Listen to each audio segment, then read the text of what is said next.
झूल जाए।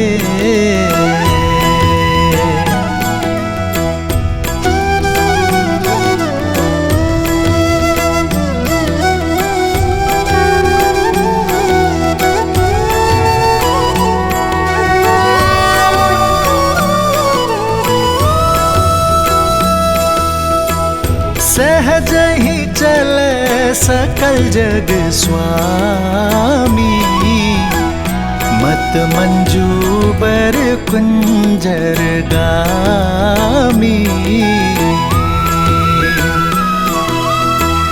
चलत राम सब पुर नर नारी, पुलक पूरी तन भय सुखारी।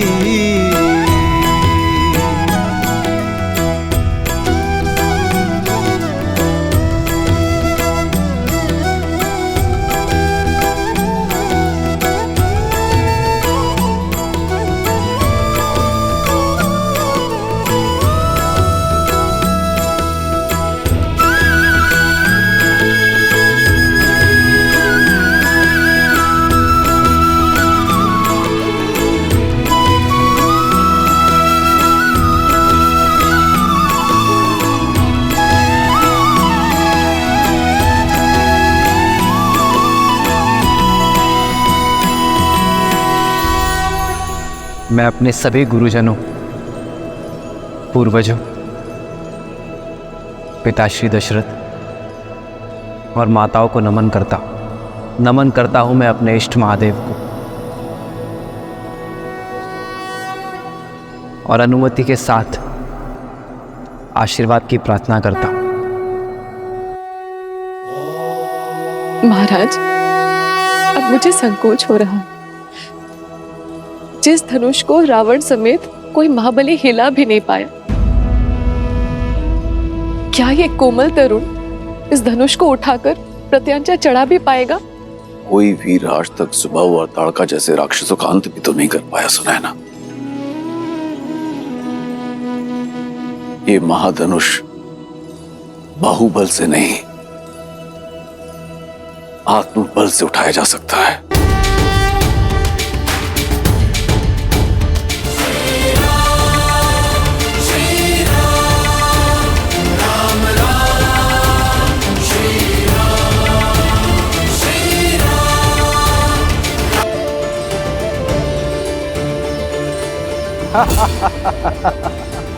अब महाबलियों के बीच बालक भी प्रतियोगिता में भाग लेने लग गए।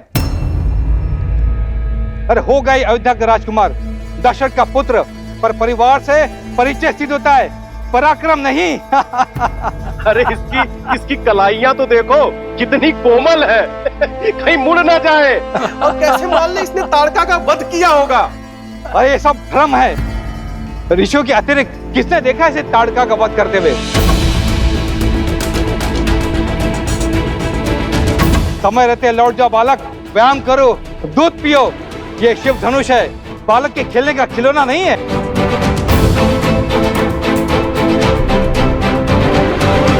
सुना है मात्र 8 वर्ष की आयु में सीता ने इस धनुष को उठा लिया था। ये सब कहानियां हैं।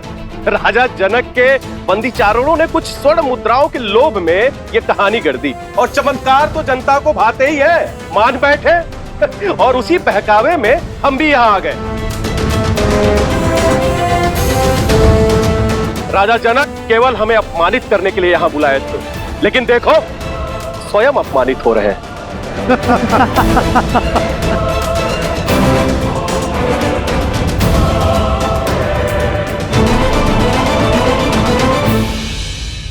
अब समझ आया महादेव कि श्री राम को मिथिला ले जाने के लिए विश्वामित्र ने क्यों विलंब किया। वह पूरे संसार को बताना चाहते थे कि इस समय संसार में श्री राम से श्रेष्ठ और कोई नहीं, केवल वही है जो इस असंभव को संभव कर सकते हैं।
श्री रामचंद्र की, श्री रामचंद्र की।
महादेव की इच्छा पूर्ण हुई।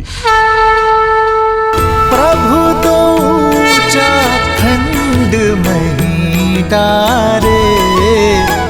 श्री रामचंद्र की, श्री रामचंद्र की, श्री रामचंद्र की, श्री रामचंद्र की।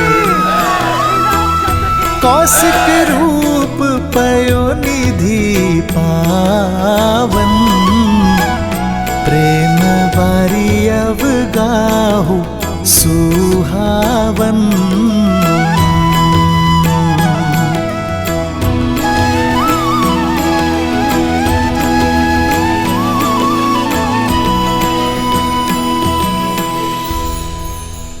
आपने अपने और देवी लक्ष्मी के मंगल मिलन का सूत्रधार मुझे बनाया। ब्रह्मर्षि की पदवी से भी बड़ा है ये मेरे लिए। मैं धन्य हुआ प्रभु। महादेव की असीम अनुकंपा से रघुवंशी अयोध्या कुमार दशरथ नंदन श्री राम ने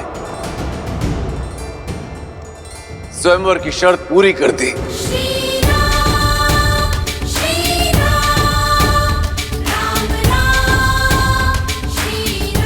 मेरी पुत्री से विवाह के लिए अपनी पात्रता सिद्ध कर दी।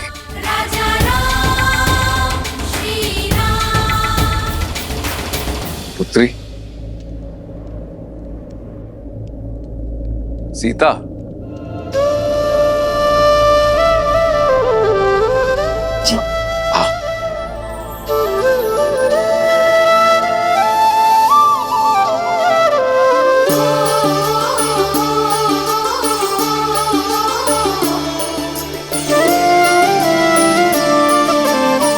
बधाई हो दीदी, जिसे स्वयं को दे चुकी थी वो दशरथ नंदन राम आपके हुए।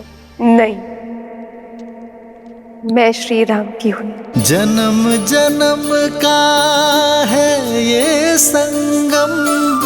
राम रतन सीता वैभव धन। एक है पौरुष एक समर्पण। एक है रूप तो दूजा दर्पण। राम है लोचन सीता दृष्टि। राम है बादल सीता वृष्टि। राम सिया राम सिया राम सिया राम। राम सिया राम सिया राम। सिया राम सिया राम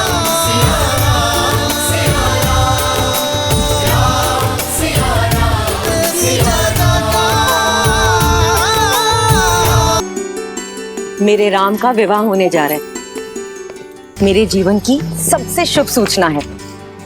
मंत्रा, मेरी चूड़ामणि कहाँ है? इतने वर्षों से अपनी वधू के लिए संभाल के रखी थी। विवाह तो राम का है कैकेयी, किंतु तुम ऐसे प्रसन्न हो रही हो जैसे कि भरत की वधू घर आ रही है।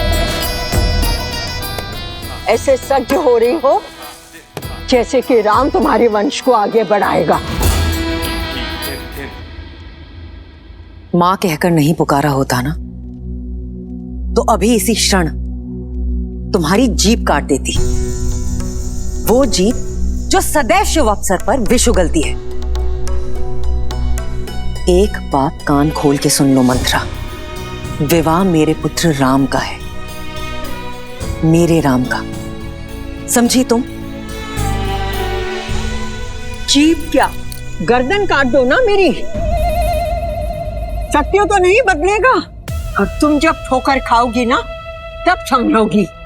जब राम को जन्म देने वाली मां कौशल्या स्वयं इस विवाह में नहीं जा रही, तो रीतियों की बेड़ियों को तोड़कर महाराज दशरथ तुम्हें वहां कैसे ले जा सकते हैं? रीति तो स्त्रियों के युद्ध में जाने की भी नहीं है रघुवंश में। फिर भी वे मुझे लेकर गए ना, क्योंकि वे मुझसे प्रेम करते हैं। उनकी सबसे प्रिय पत्नी हूं मैं, राम की सबसे प्रिय मां। और फिर अगर वहां जाऊंगी तो भरत से भी भेंट कर लूंगी। अब तो मुझे बातों में मत उलझाओ, शीघ्र मेरी चूड़ामणि ढूंढो। मैं आज एक बार फिर से महाराज को चौंका देना चाहती हूँ।